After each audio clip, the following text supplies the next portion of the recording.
You ask Tiger to solve. This deals with linear equations with one unknown. The final result is d equals 1 over 2. Let's solve it step by step. Swap sides.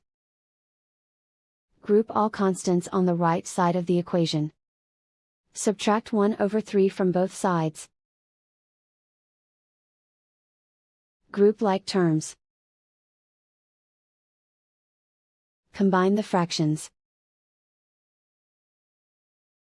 Combine the numerators.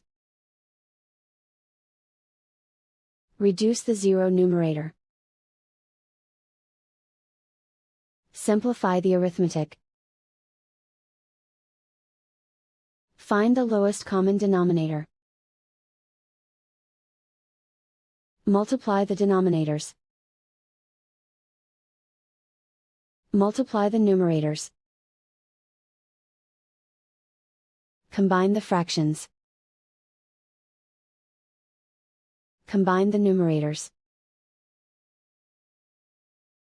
Find the greatest common factor of the numerator and denominator.